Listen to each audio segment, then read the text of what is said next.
मंदिर से खाली हाथ जाते हैं, बहुत बड़ी गलती, बहुत बड़ी गलती करते हैं। मंदिर से कभी खाली हाथ नहीं जाना चाहिए। एक जल का भरा हुआ कलश या मांगलिक है कलश, तो गंधोदक का भरा हुआ कलश घर में प्रवेश कराओ सुबह, 24 घंटे अमंगल प्रवेश नहीं हो सकता उस घर में। कलश ले लो, एक छोटा सा कलश बना लो, बिल्कुल छोटा रहा, अभी कोटा वालों ने बनाया छोटे से, वो कलश भरो अभिषेक का और घर ले जाओ, और घर ले जा करके अपने घर की महिलाओं के लिए अपने हाथ से दो।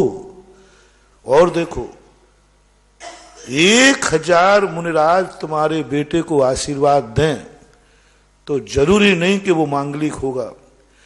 तुम गंधोदक बनाकर अपने घर में बेटा और बिटिया पालने में पड़े हैं, गंधोदक लेकर के और अपने हाथ से यदि पिता या गार्जियन उसके माथे पे लगा ले, 1000 मुनियों से भी ज्यादा ताकत उस हाथ में होती है जो उसका पिता गंधोदक।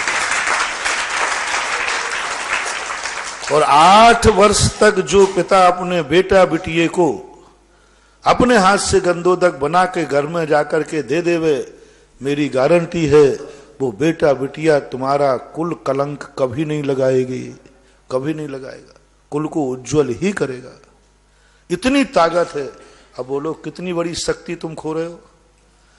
1000 मुनियों के आशीर्वाद से भी अधिक ताकतवान हो जाता है उस पिता का हाथ, जिस समय उसके हाथ में गंधोदक होकर अपने बेटा बिटिया के पालने में पड़े हुए बेटे को पोते को लगाता है। वो मान लीजिए बेटा स्कूल गया तो उस कलश को लेकर एक घर में बना दो, गंधोदक स्थल वहां रख दो, माँ से बोल दो बेटा 1:30 बजे 2 बजे स्कूल से आएगा, माँ लगा देवे, क्योंकि माता पिता दोनों एक ही है। माँ अपने हाथ में गंधोदक लेके स्कूल से लौटे और वो गंधोदक लगावे, प्राण ऊर्जा कहलाती है, बहुत बड़ी शक्ति है, इसके वंचित मत रहो। यहां तक कि जैनियों के यहां पशु भी है, सबके यहां पशु एक सा काम करते हैं। यदि गाय है तो अजैन की और जैन की गाय में क्या अंतर है? वो भी दूध निकालता है, तुम भी निकालते।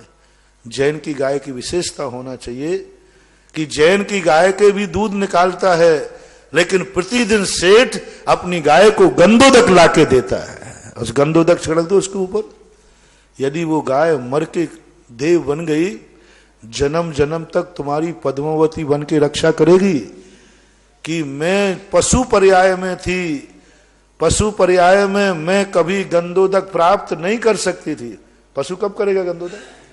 कभी नहीं ले सकती, अभिषेक नहीं दे। लेकिन मेरे पुण्य तो देखो, मेरे लिए सेठ गंधोदक लाके देता था। पद्मावती की बहुत बड़ी पद्मावती देवी बन गई तो जन्म जन्म तक तुम्हारी रक्षा करेगी। नौकर हो तो नौकर से कहो, जैन नौकर अजैन नौकर में क्या अंतर है? जैन नौकर में है सेठ कहता है, हे नौकरों सब लोग पहले जिनेन्द्र देव का गंधोदक लगाओ। जैनी के एक नौकर की विशेषता होना चाहिए, वेतन तो सभी देते हैं, लेकिन जैनी अपने नौकर को बोनस में गंधोदक देता है, पशु को बोनस में गंधोदक देता है, बेटा बिटिया को गंधोदक मिलता है, और वो गंधोदक मिले।